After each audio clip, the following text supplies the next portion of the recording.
Jen Broxterman, welcome to the show. Hi guys, thanks for having me. Jen showed up majorly prepared. She's got multiple mics, she's got backup mics and headsets just in case. I cannot tell you how thankful I am from a host standpoint that you're ready to rock. Not my first rodeo, my friends.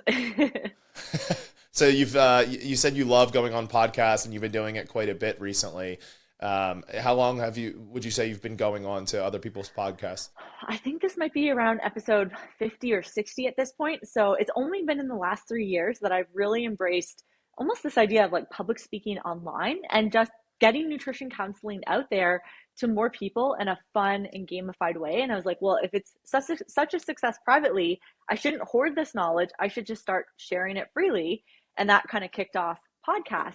And then it's also, if you want me to get into it, weirdly connected to my cancer recovery and an experience that happened inside my cancer recovery that felt like the universe gave me a nudge to start going on podcasts. I 1000% want to dive into that, but I want to Oh, cover some of the bases first before we get into that, because there's so much good stuff and you have such an amazing story. So I really want to rewind the tape back a little bit and talk about what gave you a love for nutrition and dietetics in the first place. oh, I love that question. So, way back when I was a teenager, I was always sort of that athletic kid, loved performing well in track and field and soccer.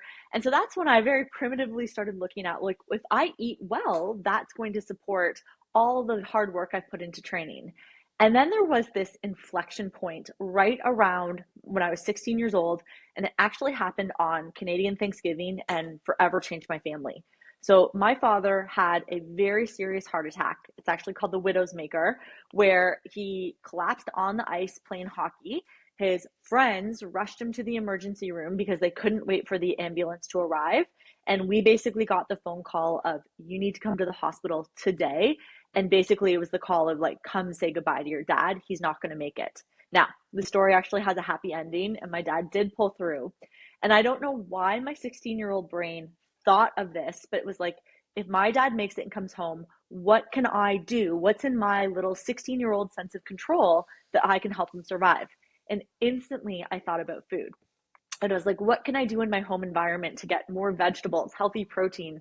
My dad was a really busy but high stress sort of stockbroker where he would like accidentally intermittent fast, like grab a cup of coffee, get out the door, go to work all day, barely eat, scarf home his dinner, and then snack all through the evening. Not the best nutrition habits, right? And so instantly I thought, is there something I can do to help my dad using food as like whole food medicine? And that's where my nerdiness really was found for my love of nutrition and helping other people use food to heal themselves. Now, you go into pursuing your degree in dietetics. Were you surprised by the coursework and the direction that that dietetics degree kind of pursued? In other words, obviously, a lot of it has to do with disease states rather than optimizing for performance or optimizing at all, for that matter. Can you speak to your experience in school and out of school, and how it has maybe shaped your worldview around nutrition? So I used to be very apologetic, and I know I'm going to ruffle some feathers, but what I went to school for absolutely doesn't apply to what I do as a dietitian today. School is all about nutrition policy, education. There's a lot of industry influence on what you're learning around the food guide. And then basically, it's just to manage extreme ends of the spectrum from a disease state. So I learned how to do renal disease, where we're recommending white bread and taking out potassium rich fruits and veggies, which is appropriate for renal because, again, if someone's on dialysis, those vitamins and minerals might kill them. But the amount of time we learned on obesity prevention, behavior change psychology, and just supporting wellness through the life cycle spectrum was like less than 10% of my overall education.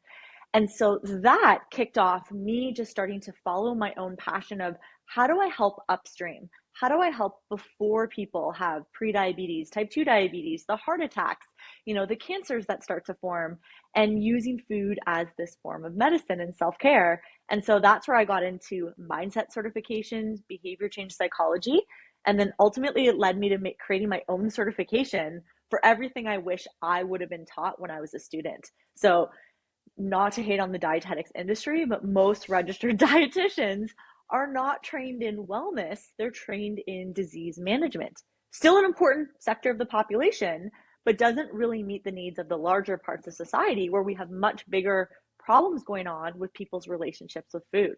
Yeah. That very heavily parallels the experience that I had in the exercise science world. Right? So, yep, a lot of the same talking points, same rodeo. But you've had a lot of experience as an athlete yourself. You competed in at CrossFit Regionals for 4 years. Yep. You've also had a lot of experience in working with athletes from amateur to professional, but then you've also had a ton of experience in working with the average mom and pop. And you talked about how, your experience with your dad and his heart attack is what maybe invigorated you to start this whole journey from the very get. What are some of the similarities and differences that you see in not just the nutritional needs, but maybe some of the behaviors between athletes and the general public? Yeah, so I'm a coach that speaks a lot in metaphor. So I'm going to kick my answer off right with a visual metaphor. I want you to picture a ladder going from the ground to the sky.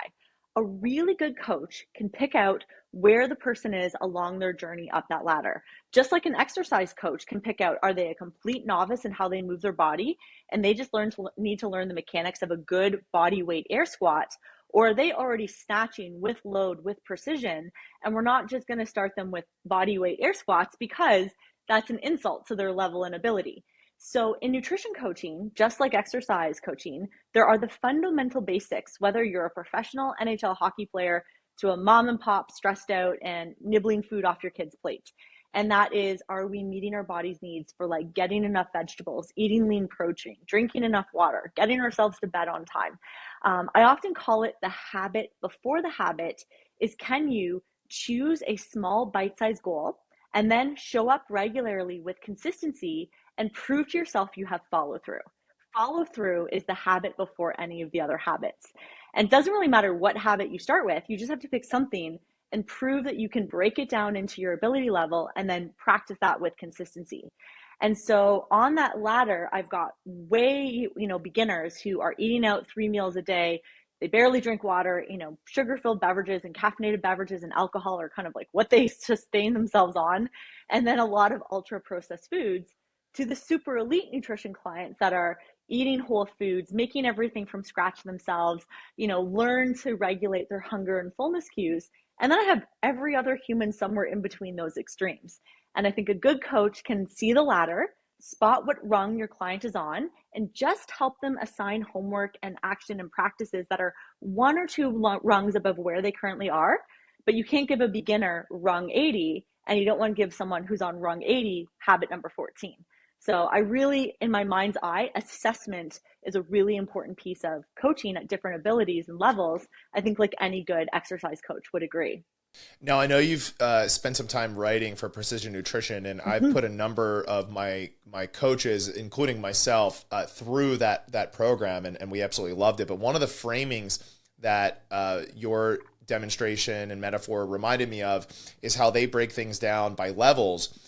And one of the interesting points that I use quite often with clients of my own is that even for the athlete, if they get beyond level one, which are things like eating enough, getting enough sleep, drinking enough Yep. water, walking enough, right? The base of the pyramid, even if they so choose to go beyond that into a level two, level three, whether it be for aesthetics or physique or be for athletic performance, they at some point will just return to level one, right? That will Mm-hmm. always act as the base. And I think this is a really interesting point because people fail to see that, like, just because somebody may be weighing and measuring all of their food and thinking about things like nutrient timing, at the end of the day, when they're done this very short-lived athletic career, they are going to return to the same things that we would ask of the general public.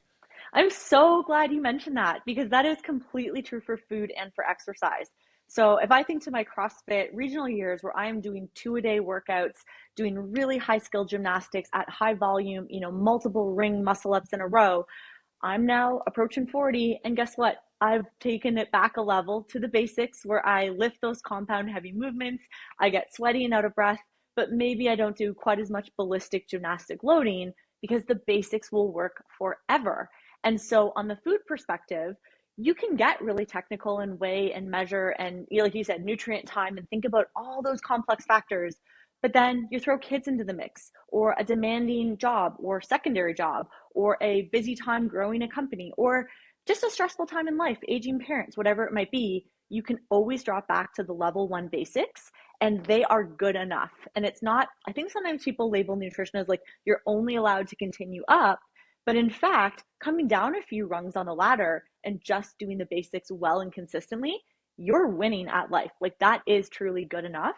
And one of my favorite words, I think it's a word, but maybe I've made it up, is it's called satisficing. What is the satisfactory, good enough place that you're like minimum effective dose? This is going to meet my needs without taking too much bandwidth and brain power, and be okay to satisfy and a busy season of life, or just that's your baseline. That's okay too. Yeah, and as life has seasonality, there are times for thriving and there's times Yep. for surviving. You know, Yep. I've got a 6 month old on my hands, and like it is a time for surviving. You For know, sure. and and anyone that is a new parent knows that time of life all too well. Now, you know, one of the typical things that we see out of business owners is they start out in the trenches and working on these practices on themselves and people close to them. And then they get to a point where they're teaching others how to do it. And you are now in that place where you're coaching coaches. Yep. What are some of the mistakes that you see new coaches making with their nutrition clients? Oh, right off the bat, I think a newbie, green coach rookie mistake is I call it fire hosing. It's where you information overload a new client.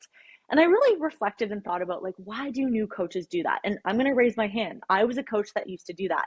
And I think it's a little bit of imposter syndrome and ego, where you're afraid of being found out that maybe you don't know enough. So you need to impress your client and show them all the certification knowledge that's in your brain, and you're ready to like dump it all over them. As I've gotten better as a coach, now as I certify nutrition coaches, I often say beginners complicate, experts simplify. And a really advanced expert coach knows to just lay out the next step or two. Think about it like coaching a snatch. I'm not going to give 10 instructions. I'm going to give the next one coaching cue that I want them to think about when they enter into that lift. A really good coach can break it down and just deliver the next simple instruction. So I would say that's probably the most common mistake I see a lot of rookie coaches do, amongst other things, right? Is they go too fast through the program, and in 3 months they're like, I taught you everything. You have everything I know about nutrition delivered in a 3 month package. I am out of material to talk to you about. So go do it, right? And you have to realize it's a journey. People are often paying for accountability and monitoring and support. And it's okay to drip it out a little bit slower and take longer. You don't have to rush through the information when you're working with someone. I love the point you made about how the imposter syndrome can play such a big role in that. Another one that I see is just the lack of assessment tools. So Yes. when you are throwing everything at somebody, it's often because you actually don't have a genuine understanding of their starting point. Mm-hmm. Can you speak to the importance of having assessment tools and ways in which you may train coaches of how to assess where a client is right now? Oh my gosh. I have three questions I always begin with, and they're so simple, and then coaches can memorize them. So when they get nervous, this is your default. And I'm going to make it as simple as a bullet point: past, future, anything else. So let me do some role playing with you of what this script might look like. So when I sit down and work with a new client, I sort of set the expectation of how much time we have. So we have about an hour for today. I'm really excited to dive into it. This is going to be, an experience. We're going to be meeting multiple appointments. But right off the bat, I want to make sure I give the floor to you and get you talking. Because the more I can learn about you, the more I can really individualize this experience.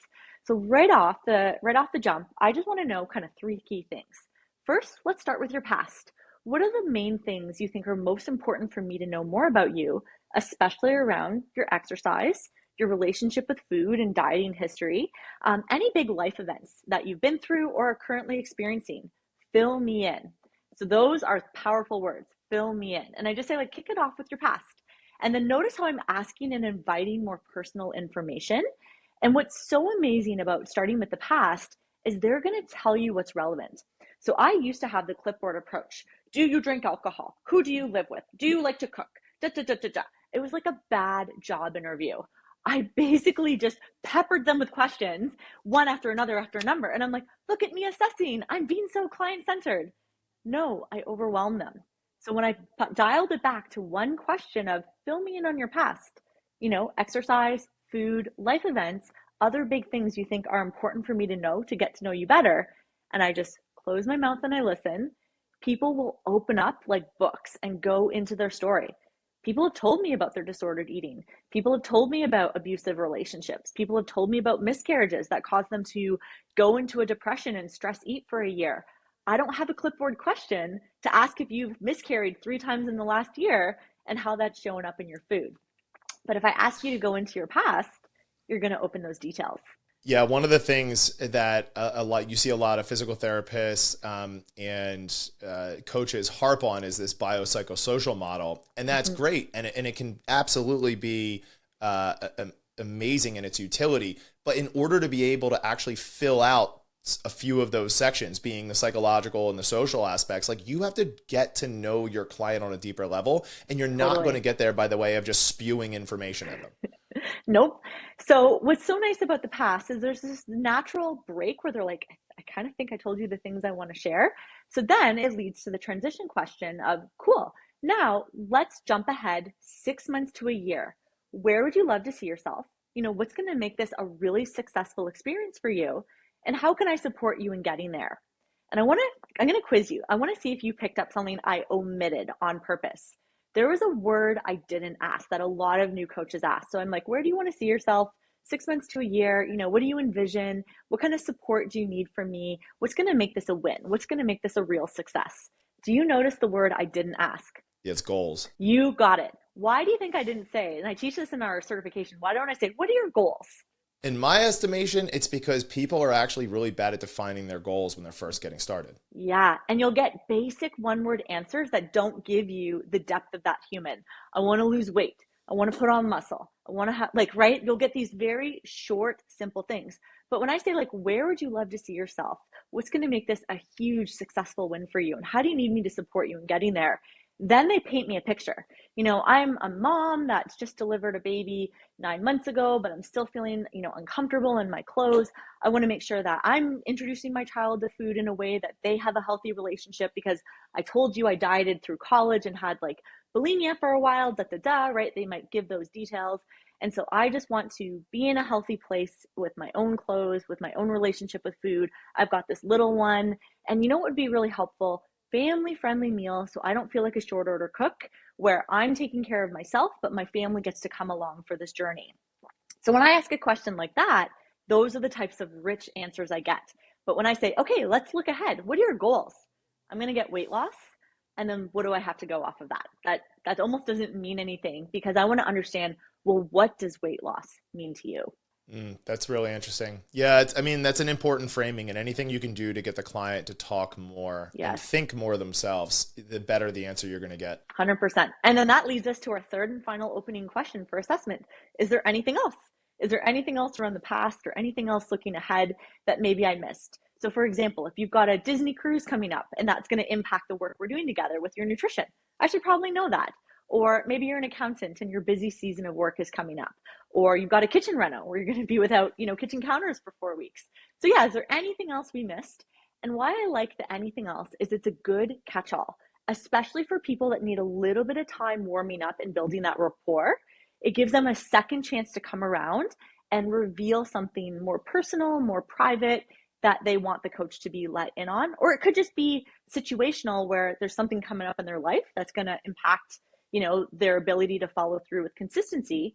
And now I have a head start on molding the plan around their life circumstances. There's a question that I have for you based on all of this. It has to do with time horizon. So while we know as coaches that the real work gets done in building the systems and making the decisions and changing the daily habits and behaviors on a micro level, day to day and week to week. But how much or what kind of importance do you place on the ability of a client to think in longer time horizons? Yeah, we constantly anchor 6 months to a year. So you might have noticed I placed a subtle anchor when I asked about the future, is that I'm letting them know that this isn't going to be like 1 or 2 appointments and you're fixed. I'm going to at least be your road trip buddy, minimum 6 months to a year, if not longer, because I want them, when they get in those little divots and they start to feel down, they can zoom out and see that. I often, again, use a metaphor when I talk to clients. I'm like, think of this like we're going to climb a mountain. I have a mountain behind me. and I'm going to be your mountain guide. I'm going to be your Sherpa. I'm going to help you get to the top of your mountain. This is a mountain that's going to take some months for us to climb together. There's many right sides to go up the mountain. If you want to go up the mountain the vegan side, cool. I've helped plant-based eaters get to their top. We'll go up the vegan side.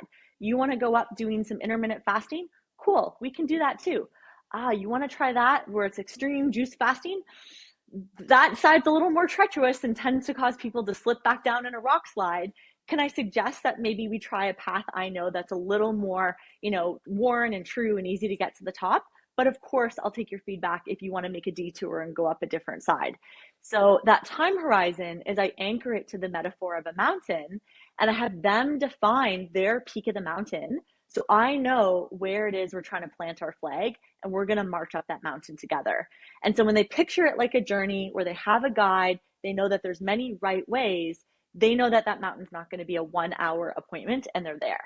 So I use a lot of visual metaphors to help anchor their expectations, and then use that as a reframe when maybe they're in the darker moments, or like the down in the dumps part of any behavior change journey.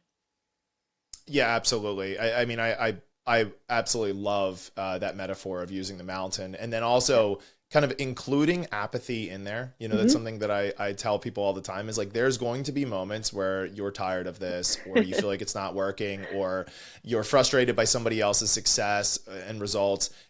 You have to expect those, right? But you can lean on me or on us at those points. Mm-hmm. And you know what? The other metaphor I often give, and it's like a mountain, but the opposite, is I teach right off the bat something called the iceberg of success. So we actually have this drawn out in our new client handbook, and it's a 5-layer iceberg. So the very tippy top is willpower, and you'll see why it's the smallest in a second.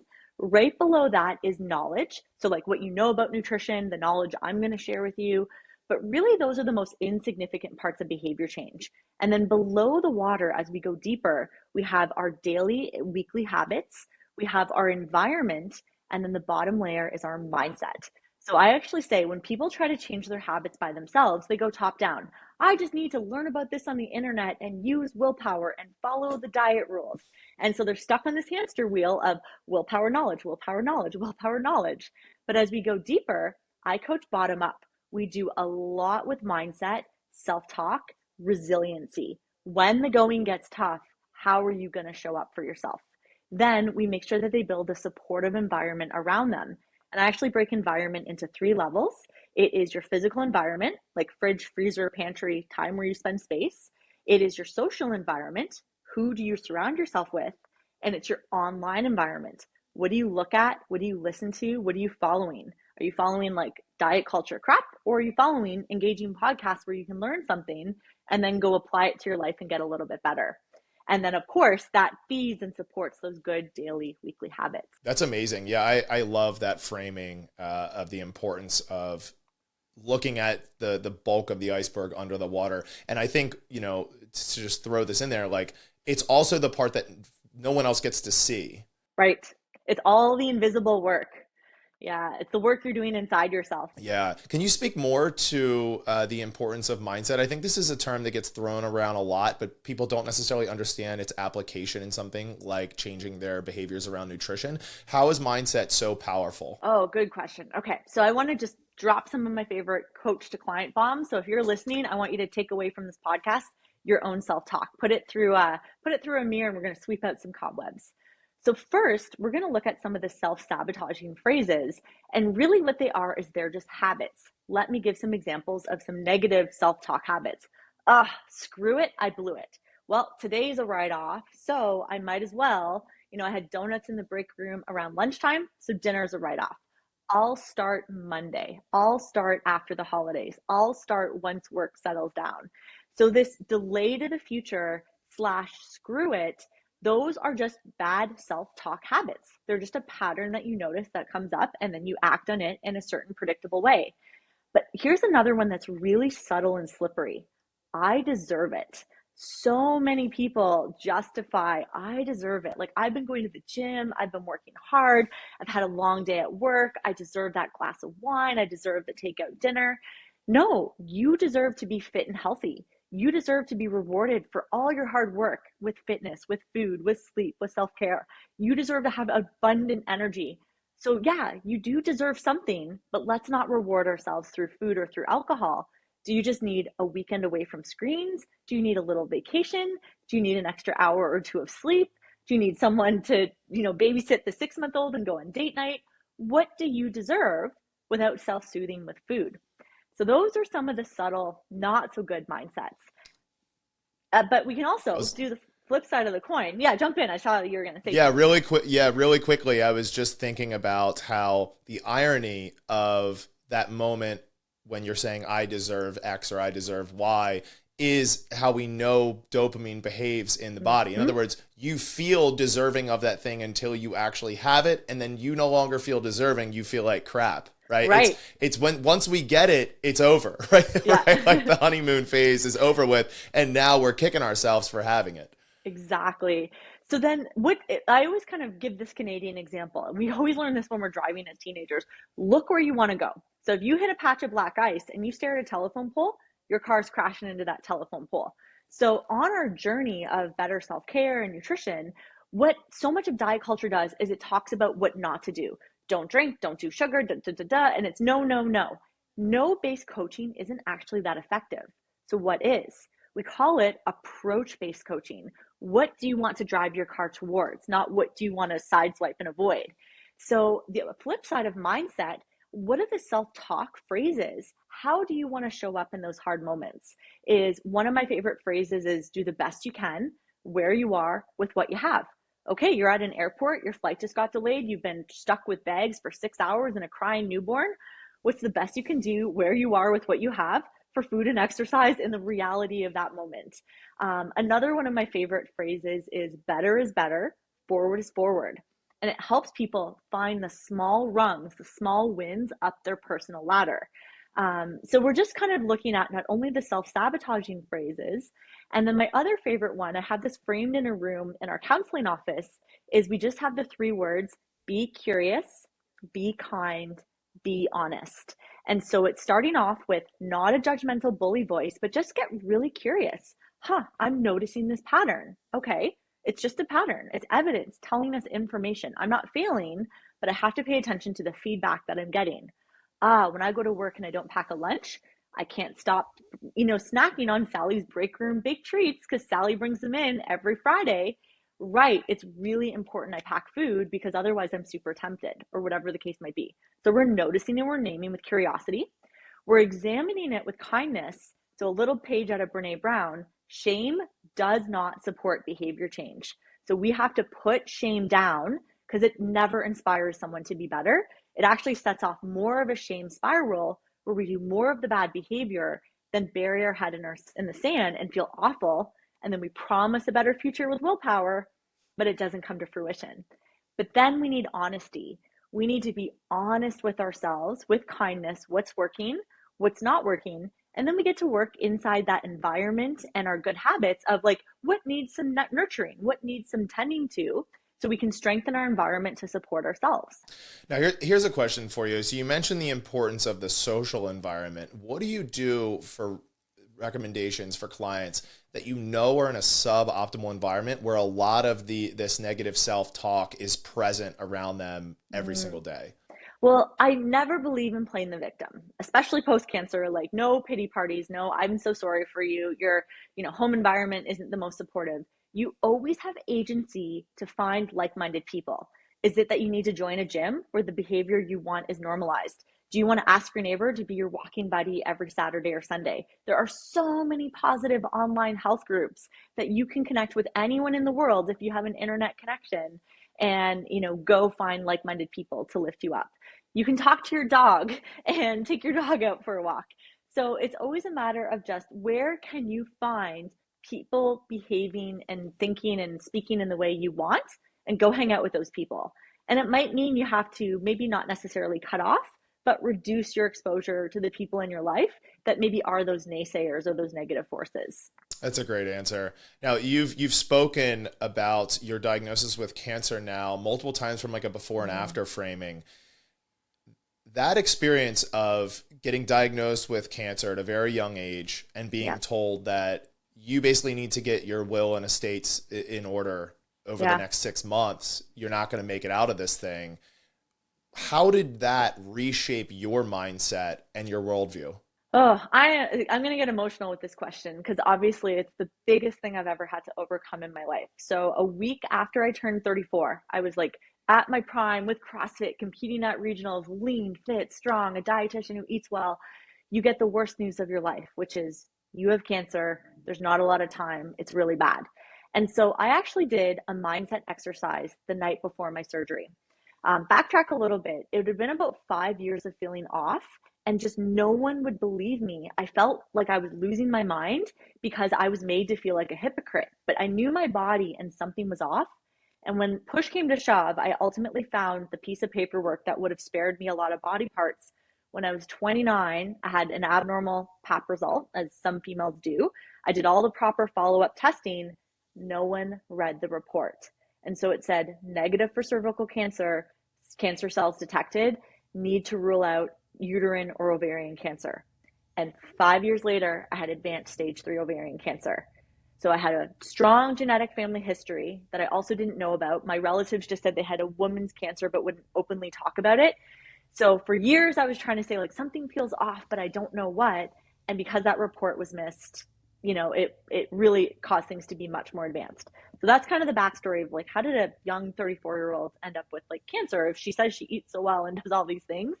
It was sort of a crap storm of unfortunate events. But anyways, I wasn't going to say poor me and I wasn't going to play the victim. So the night before surgery, I drew a teacup. And the teacup exercise is something I've coached many times with my own nutrition clients. Little did I know I was preparing to save my own life. And the story of the teacup is if someone comes along and bumps you and coffee goes flying out of your cup, why did you spill the coffee? Well, because someone bumped me. No, it's because you chose to put coffee in your cup. Had you put tea in your cup, tea would have come flying out. So life is going to rattle you. Whatever you put in the cup is what's going to come out. So at night, the day before surgery, I drew a blank teacup. And I was like, I have no idea what's in store. I just know things are going to get bumpy for the next little bit. How do I want to show up through cancer? So I wrote resilience, love, joy, positive, hardworking, courageous. And my overarching word was unstoppable. I knew I was going to do whatever it took and I was going to be unstoppable. And the doctor looked at me post surgery. And again, that was the whole like, get your will and affairs in order. You have about 6 months to a year left to live. Only 8% of people with your kind of cancer will be here 5 years from now. And I'm so proud of myself. I looked the oncologist in the eye and I was like, someone has to be in the 8%. Why not me? So next month is my 5 year anniversary. That's such an amazing story. Yeah. Oh, that almost makes me emotional. Pretty wild. That's incredible. Yeah. I'm sure, and it hits me too because I'm 34, and the thought of that is just unbelievable. But, the fact that you were so courageous and so brave through that process and were able to frame it in such a positive light, I don't know if you've always been this uplifting and positive or if that experience kind of launched you into a new, stratosphere of those things. But, you can feel it and you have an energy about you when you talk about these things. And I'm sure, much of it is just who you are, but that experience probably lifted you in ways that you can't fabricate. No, I think I was always a really like positive and a good coach. And then going through that, I call them cancer goggles. Now that I have forever permanent cancer goggles, it's so clear what's important and it's so clear what's trivial and a waste of energy and just like negative shame or judgment spirals that don't actually benefit you or anyone else. And so maybe I can go back to a comment I made at the very start of the podcast of like, why do I now go on podcasts and talk about this? So weirdly, through my cancer treatment, I wasn't overly into Reiki before I got cancer, but someone reached out and they're like, I would love to gift you a Reiki treatment if you find that beneficial. And I was like, you know what? Why not? Like my intuition is like, give it a try. And as I was going through Reiki treatment, this feeling started to happen. My throat started to vibrate. Like literally my voice box was vibrating, but I was lying on the table, not speaking. And this voice just kept popping into my head. And all I could hear was, you're done playing small. you are ready to step on a bigger stage and go share this with everyone. And I loved being a nutrition coach. I was so good one-on-one with my nutrition clients, but only my clients and I knew the transformation they were getting from the mindset, the iceberg of success, all of that stuff. And the cancer was the push to start to document how I coach my clients and how I teach my team and how I was like training and onboarding my team to sort of replicate myself. And accidentally, but through divine intervention, that became my Prosper Nutrition certification because I was like, I can't die with this in me. Like, if I go, this is what I have to gift the world because there is a better way to coach nutrition and behavior change that isn't finger wagging, shaming diet culture. I just have to give this freely to the world. And so I started getting on podcasts and talking about this kind of stuff. So that realization was basically your inflection point when your businesses really started to take off, because you're the founder of NutritionRx, but also Prosper Nutrition Coaching. Right. And would you say that was the inflection point? 100%. So NutritionRx only existed up to that point, and that's my little private practice. I had a team of one, maybe two nutrition coaches for me. Then it just exploded to this whole big team as we have like 70, 80 nutrition appointments a week now. Like, it's just wild and awesome and super successful. But then Prosper, the certification company, came out of training coaches to be able to train, like to be able to coach like we do. And that's where that second company was born, out of a happy accident because of cancer. Yeah. Now, you put in your intake form about just how much you love things like hiking. You're getting into motorcycle racing. Yes. Do you have a newfound love for adventure and danger? Oh my gosh. I wouldn't say that I take calculated risks, but yeah, one of the things is similar to a client developing a new skill. You have to have hope and you have to have something like a bright, shiny future. So one detail I left out talking about cancer is they crushed my femoral nerve in surgery. So I woke up with my right leg partly paralyzed. I couldn't wiggle my toe. I couldn't move my leg. I actually couldn't walk for about 4 months. So I had to start with one of those tall walkers and then go to a lower walker. And then I had a cane for a long time. And that just kind of added insult to injury post-cancer surgery, right? As I wake up, huge abdominal incision, and they're like, oops, sorry, we crushed your nerve and you can't walk anymore either. And they told me it was going to be 6 months to a year. If I didn't die in the first 6 months to a year, that's how long it was also going to take me to learn how to walk again. And so what I decided to do is I was like, I'm going to set a really rad goal. I'm going to learn how to surf, and I'm going to learn how to ride a motorcycle, and I'm going to go take a trip to Tofino, BC, and we're going to ride motorcycles and go surfing. And I kid you not, 7 months from my cancer and surgery date, I'm like riding a wave in Tofino, surfing on my own 2 feet, riding motorcycles. And I was just actually telling a friend this earlier today. I love the phrase, I don't have that skill yet. I don't think anything is unachievable. You just have to build up different skills. And I just use the phrase, I don't have that skill yet.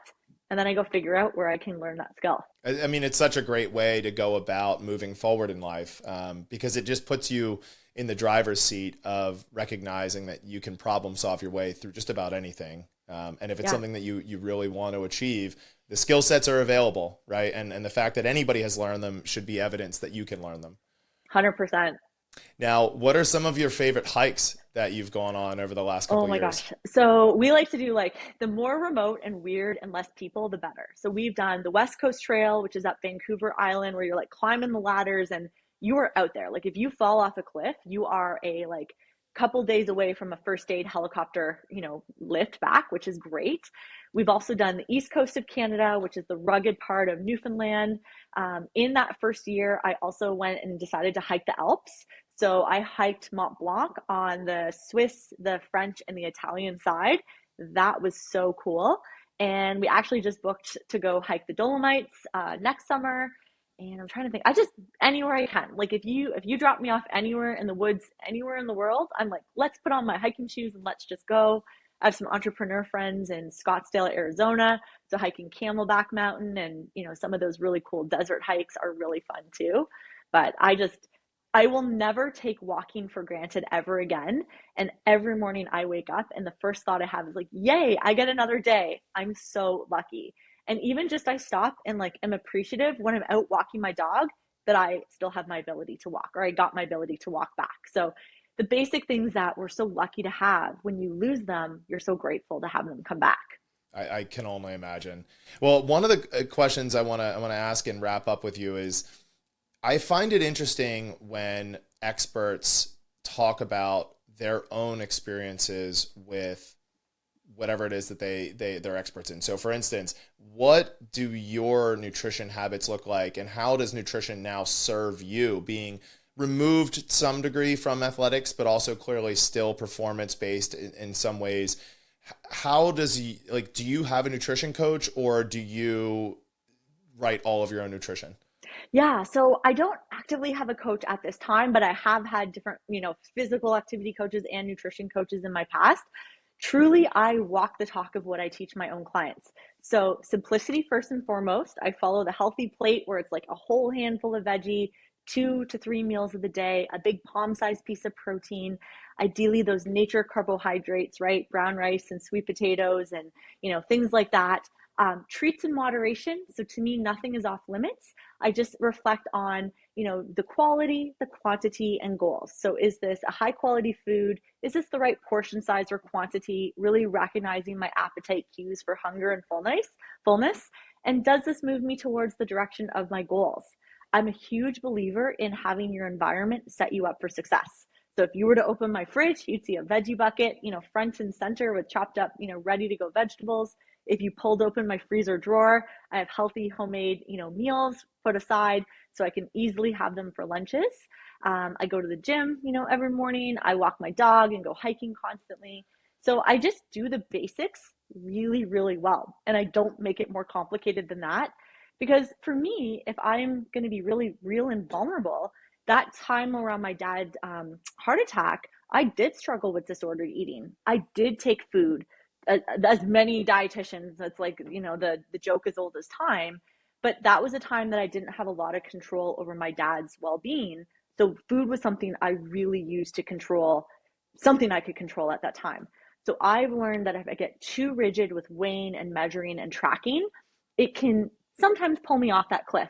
Or if I just do the basics really well and I keep a joyful, positive relationship, then I'm mentally happy, I'm physically healthy, and I have a great relationship with food. It's like it's a friend that's coming along this journey with me, but it doesn't control me. It's such a refreshing take, for somebody that obviously has such a high degree of knowledge in this field to always just resort back to the basics. Well, Jen, thanks. Yeah, thanks so much for jumping on. You provided so many useful tools, not just for people looking to rework their own nutrition, or maybe that just want to find a good solid base for themselves, but also for coaches that are looking to create a career for themselves and have the tools necessary to be able to help the most people that they possibly can. There's so much packed in here. I know I'm going to want to definitely have you on again. We could absolutely talk for an hour and a half today, but I know we both have stuff to run to. So tell everybody where they can learn a little bit more about what you do and some of your courses. Perfect. Well, my thing is I just want to gift the community better nutrition coaching. So I have a completely free thing that it's called Lift Off. It's my little mini nutrition masterclass. If you go to prospernutritioncoaching.com/liftoff, it is a completely filmed, analogy packed, full of resource, free mini course. Probably should charge for it, but I just wanted to put that out there for the coaching community to just dabble with more evidence-based, habit-based nutrition coaching. And then for those that want to take the plunge and get certified, we offer that 3 times a year through prospernutritioncoaching.com. And that is our flagship certification with mentoring. So we can work on your nutrition coaching skills and just help you level up. And then that's where I give away my entire private practice system of how we do nutrition coaching. So all of that's on prospernc.com. That's phenomenal. Well, Jen, I've taken so much and learned so much from you in this podcast, and I'll say it again. You're such a positive and uplifting person, and this has been a joyous conversation. Thanks, Derek. I genuinely appreciate this conversation. You're such a joyous person to talk to, and I'm excited to connect with you again in the future. Thanks, Derek. This was a ton of fun. Bye, guys.